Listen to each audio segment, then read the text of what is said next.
I thought we were awful, and I thought they were great. Couldn't stop them or get any momentum to stop them. I think now, granted, their defense they dared us to shoot, and we didn't make shots, and a lot of things. Their defense was very good. It was connected. It was sound, but it was a lot more than that.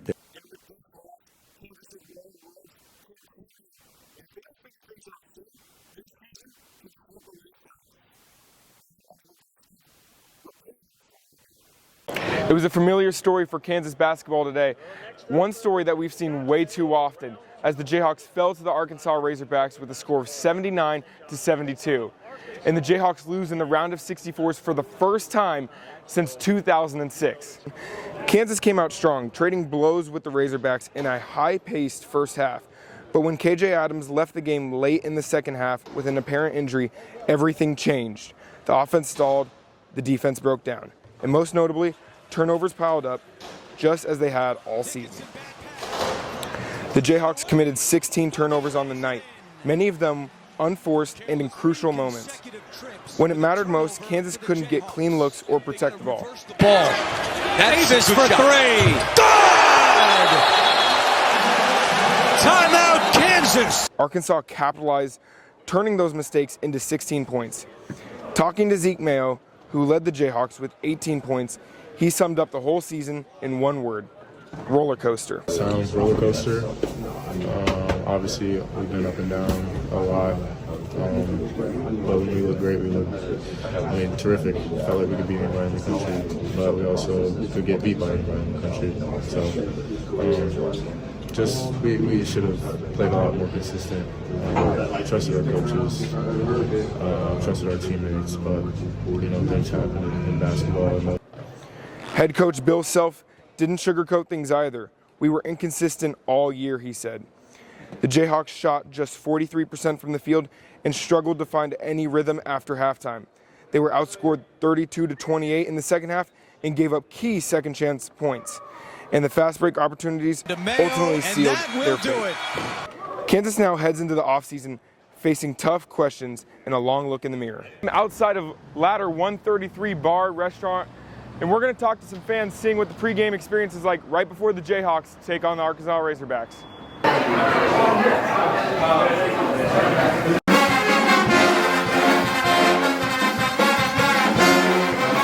It was awesome. I remember going to games like NCAA tournament games when I was a kid with my dad, and the band and the cheerleaders and the whole thing, and then bringing him here. It's awesome.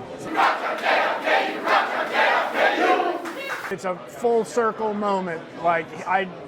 Some of my best memories as a kid was my dad busting me out of school and bringing me to the NCAA games, and to get to do it with him, even though he's being a little shy, it's a lot of fun. I'm from Overland Park, but we live just outside of Boston. And with the brackets getting released, it never even really occurred to me that they could end up here, but that was the second I saw it, it was like, oh, we're going. So we've never been to a March Madness game before, so it's a crazy environment. We never really got a chance to go growing up, and so since I'm so new to KU as a faculty member, having an opportunity to win the faculty opportunity to win tickets was just incredible. It was like bringing Allen Fieldhouse to Providence. It was incredible. We didn't expect it, and I think it just kind of raised the electricity. It was crazy. We loved it.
Thank you, Coop and Tyler.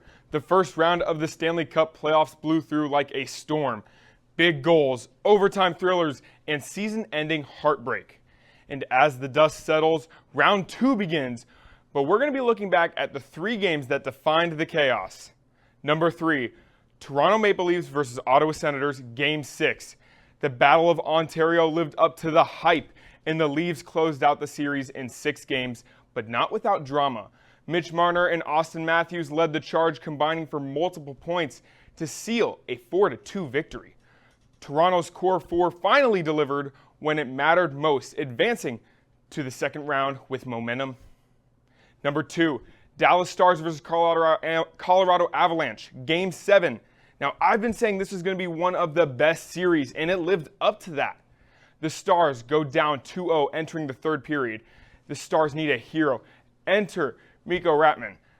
Facing his former team, Ratman scored a third period hat trick, including the game winner, to complete the comeback and eliminate the Avalanche 4-2.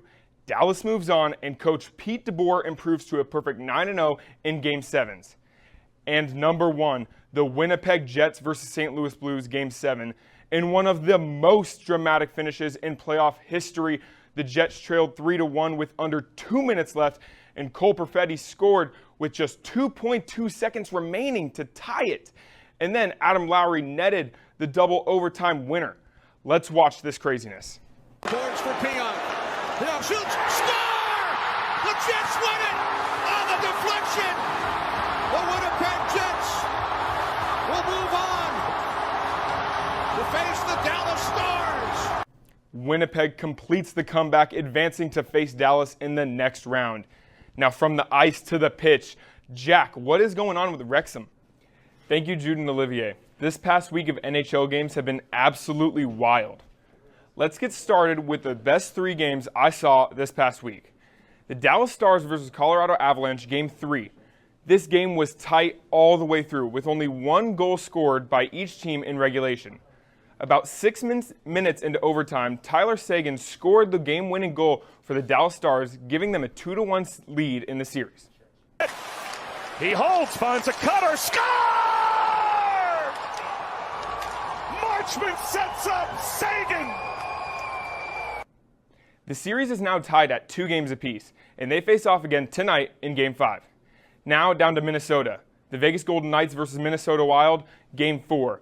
The Wild were up 2-1 heading into the series, and the game started with the Knights getting on the board first. But the Wild answered with 2 goals of their own. Then came the third period. Tomas Hertl scored for the Knights to go up 1, but just 54 seconds later, Jaden Spurgeon scored a wraparound goal over Aiden Hill. Overtime did not disappoint. Both goalies put on a clinic, but eventually, with just 2 minutes left in overtime, Ivan Barbashev scored the game winner for Vegas. Draw, then Middleton flubbed the pass. It comes to Smith in front off of Middleton. Pinballs around and they score! Ivan Barbashev!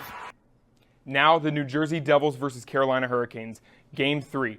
This was a must-win game for New Jersey, already down 2-0 in the series. New Jersey led for most of the game up 2-0 until the Hurricanes fought back with a quick pass and shot to cut the lead to 2-1. Then Sebastian Aho decided to tie the game at 2 with a power play goal.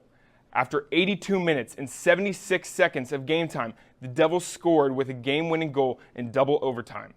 Makes the move. Now it's the shot. He scores! He scores! Jamal Nemitz, the 21-year-old, is the hero, and the Devils are alive and well.